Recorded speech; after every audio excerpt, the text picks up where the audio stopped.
이슈 분석 시간입니다. 문 대통령의 친서를 들고 당일치기 일정으로 북한을 방문한 대북 특사단이 김정은 국무위원장에게 면담을 마치고 귀국했습니다. 이번 대북 특사단의 방북 성과 짚어보고 중대 기로에 놓인 남북 관계 또 북미 관계에 대해 이야기 나눠보는 시간 갖겠습니다. 유원대 김정봉 석좌 교수와 함께합니다. 교수님 어서 오십시오. 네, 안녕하세요. 네. 이번 먼저 대북 특사단 방북에서 가장 관심이 쏠렸던 부분이 김정은 위원장과의 면담 여부였습니다. 예정에 없던 만찬 자리까지 좀 가졌다고 좀 듣고 있는데 긍정적인 좀 신호로 아무래도 봐야 되겠죠? 네, 일단 예정이 없는 만찬도 했고, 그다음에 또 특사단이 방북하자마자 2시간 만에 김정은 위원장을 면담을 하면서 우리 대통령의 그 친서를 전달했기 때문에 상당히 여러 진행 상황이 굉장히 긍정적입니다. 그러나 참 그 비핵화 문제라는 것이 굉장히 복잡하기 때문에 결과는 어느 정도 이렇게 진전됐을지 좀 두고 봐야 되겠습니다. 네. 문재인 대통령도 지금의 이 한반도 평화에 상당히 중요한 분기점이다. 여러 차례 강조를 한 바 있습니다. 문 대통령의 그 친서에 담긴 메시지 어떤 의미가 있을지 과연 북한을 설득할 수 있을까요? 네, 그 우리 친서에는 대통령의 친서에는 그 전날 트럼프 대통령하고 우리 대통령이 전화를 통해서 미국이 종전선언을 할 수 있는 최소한의 값이 얼마냐, 무엇이냐라는 것을 이제 얘기를 들은 다음에 이게 친서에 담겼다 생각하는데 현재 언론에 공개되고 있는 것은 두 가지입니다. 하나는 김정은 위원장이 날짜를 확정을 해서 언제까지 핵미사일을 리스트를 신고하겠다라고 구두 약속만 하면은 종전선언을 할 수 있다라는 얘기가 나오고 또 하나는 그렇게는 안 될 것이다. 미국이 핵 리스트를 신고하고 6개월 내에 핵미사일의 60%를 반출하는 걸 요구했기 때문에 거기까지는 안 갈 것이다. 일단은 북한이 분명히 핵미사일 리스트를 신고를 해야 될 것이다. 라는 얘기가 나오고 있습니다만 어찌됐든 간에 분명히 우리 정부는 미국의 이런 그 기준을 좀 낮춰가지고 중재안을 마련해서 북한이 김정은 위원장한테 전달했다고 생각됩니다. 그렇기 때문에 그래도 현재 김정은 위원장이 약자입니다. 과거에 트럼프 대통령이 중간 선거에 북한 비핵화 문제를 활용하려고 그러다가 그걸 이제 포기한 상태거든요. 그렇기 때문에 현재 약자는 김정은 위원장이기 때문에 아마도 좀 전향적인 입장을 보이지 않겠나 이 생각이 됩니다. 알겠습니다.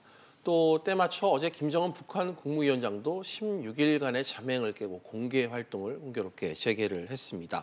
비핵화 협상 등 그 대외 활동에 본격적인 시동을 건 게 아니냐 이런 관측도 있는데 행보와 관련해 한 말씀해 주시죠. 네, 김정은 위원장이 16일 만에 다시 나타났는데 공교롭게도 북한의 그 원조 로켓맨이라고 해서 북한의 핵미사일을 개발했던 군수공업부장 주규창의 그 장례식에 나타났습니다.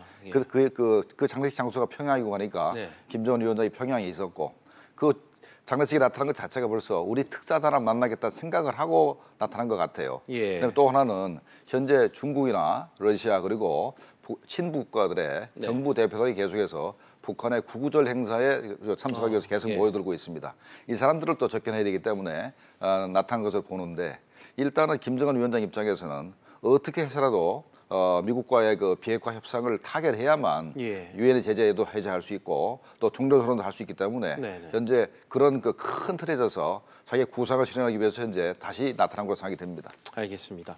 어떻게 보면 이번 방북단이 갔다 온 뒤로 교착 상태에 빠져 있던 그 미중 간에 대해도 어느 정도 물꼬를 트지 않았나 이런 관측도 있는데 이번 방북단이 다녀온 뒤에 또다시 그 미국을 방문할 가능성도 좀 아무래도 높겠죠. 네, 지난 3월 달에도 우리 대북 특사단이 평양에 가서 김정은 위원장을 만난 다음에 우리 국내에는 무슨 얘기가 됐는지 정확히 전달 안 하고 바로 정의용 실장이 미국에 가서 트럼프 대통령을 만난 다음에 영어로 얘기를 해서 우리가 영어로 알아들었습니다. 북한이 완전한 비핵화할 용의가 있다를 영어로 이제 발표해서 북한이 비핵화할 용의가 있다는 것을 우리 특사단한테 얘기를 했고 우리 특사단이 그걸 듣고 가서 미국에서 전달했거든요. 그걸 이제 알겠는데 이번에도 거의 같지 않겠나 생각이 듭니다. 오늘 오전 중에 특사단 방북 결과를 발표한다고 하지만 구체적 내용은 미국에 전달하기 전에 발표할 수 없기 때문에 중요한 내용은 빠질 것 같습니다. 그렇기 때문에 특사단이 아마도 김정은 위원장의 말을 그대로 또 토션 안 고치고 바로 미국에 전달할 가능성이 있습니다. 알겠습니다. 그렇다면 앞으로 북미 간의 그 비핵화, 종전선언 협상이 좀 재개가 될까요? 이때 좀 중요한 부분이 있다면 한 말씀 또 짚어주시죠. 네, 이 부분은 정말로 우리 그 한반도 정세를 좌우할 수 있는 가장 큰 문제인데 네네. 바로 이제 김정은 위원장이 과연 우리 정부가 보낸 그 특사단의 그 중재안, 예. 중재안을 얼마큼 받아내냐 바로 부분이거든요. 가장 예. 중요한 게 핵미사일 리스트 신고입니다. 예, 예. 과거에 북한이 핵탄두가 적을 때 94년도 제네바 합의나 2005년도 9.19 합의 때는 핵탄두라는 게 거의 없기 때문에 신고가 쉬웠습니다. 신고를 나 신고한다 그래서 네. 신고를 실제로 했었고 그런데 이제는 핵탄두가 너무 많고 핵설도 많기 때문에 신고하기 굉장히 껄끄럽거든요. 그런데 문제는 신고하자마자 미국에서는 그 북한의 미국이 알고 있는 핵시설을 북한에 신고를 안 하는 경우로 파악되면은 예. 북한의 비핵화 진정성이 없다 판단하기 때문에 김정은 위원장이 굉장히 좀 고민스러운 겁니다. 어디까지 신고해야 될 것인가 예. 하는 부분인데 그래서 제일 중요한 것은 북한이 정말로 비핵화를 할 것인가 하는 부분, 진정성이 있는 부분이기 때문에 네네. 북한이 진정성이 없다 그러면 핵미사일 신고를 리스트를 신고하기 굉장히 힘들 겁니다. 그러면 앞으로도 미국 간에 계속해서 갈등의 소지 남아있다 생각이 됩니다. 알겠습니다. 이런 가운데 문 대통령이 대북 특사단을 파견한 날 그 미국은 대북 제재 위반 대상을 추가 지정하는 등 대북 제재 방침을 또 계속해서 유지했습니다. 미국의 의도는 북한을 압박해서 좀 비핵화를 촉구하겠다. 뭐 이런 심리도 깔려 있다고 봐야 되겠죠. 네, 미국은 북한의 완전한 비핵화, CVIDA의 완전한 비핵화 전까지는 계속해서 대북 그 제재를 유지하겠다는 얘기입니다. 네. 대북 제재를 풀어버리면 북한이 비핵화할 이유가 없습니다. 그렇죠. 그러니까 완전히 북한을 이렇게 옥죄서 비핵화를 이끌겠다는 그 의지를 가지고 있고 요번에 또 새로운 그 제재를 다시 냈지 않습니까? 네. 우리 대북 특사단이 방북하는 날 바로 이제 제재를 냈는데 그 제재 내용이 바로 재밌습니다. 김정은 위원장이 타고 다니는 그 방탄 승용차, 네. 벤츠 S 풀만 가드라 해서 방탄 승용차라고 해서 그걸 또 싱가포르까지 가져갔지 않습니까? 네. 또 중국 방문할 때도 가지고 갔었어요.